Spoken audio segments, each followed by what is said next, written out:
Money in the pocket, Amjad, is not a problem. Money in the heart is a problem.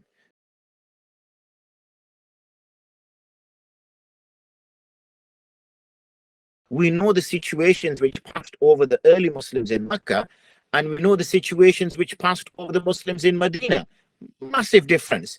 Seen as a minority, disregarded, disrespected, felt that who want to associate themselves with these people, treated worse than lepers. People didn't want to engage with them, social outcasts.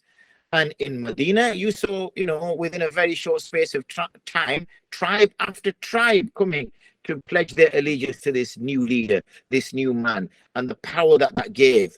And we saw, kingdoms and empires fall. So, Islam is not about, or is misconstrued as being about, you cannot take for the rizq that is written for you. I think that this is where the misunderstanding and the misnomer comes, is that your life is not just about satisfaction in world.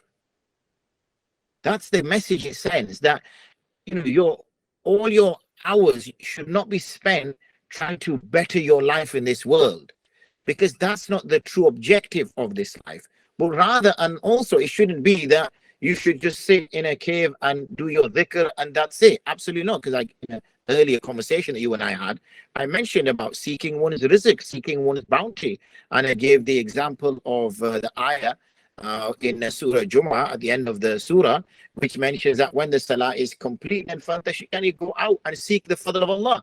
And also the dua that we recite when we step out of the masjid, which is seeking fadlik, your bounty. So there's no doubt about that. And being strong believers, being affluent believers, being believers in positions of power is a great thing. So becoming a millionaire or becoming a billionaire is not seen as a bad thing. That, oh goodness me, you must sit down and make istighfar, brother, because you're a millionaire, you're a billionaire.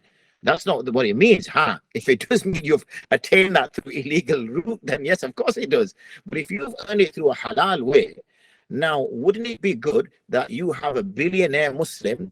Imagine the zakat he's giving or she is giving, compared to a person who is below nisab. He is now and she is now a recipient of zakat, whereas the billionaire is the giver of zakat. Now, surely that position of power is great. We know, for example, that whenever he would be sending a delegation out, whenever there was a project proposal, then we know it was the wealthy Sahaba that would come and they would give their wealth. Similarly, whenever poor people would gather in the masjid and it was time for Asha, which is the evening meal, the Prophet ﷺ said, who is here that can take some brothers with them to go feed them? So again, it was the wealthy companions who would raise their hands and take 2, 3, 4 people with them and take them home. Now, had it not been for those circumstances, even the Prophet ﷺ himself said that had it not been for the wealth of Sayyidina Abu Bakr, I cannot repay that favor back to him. We know also that Khadija radiallahu anha supported the Prophet ﷺ in the early stages, again with her wealth.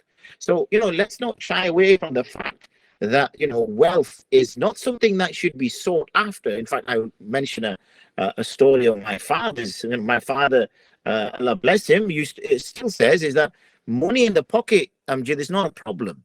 Money in the heart is a problem.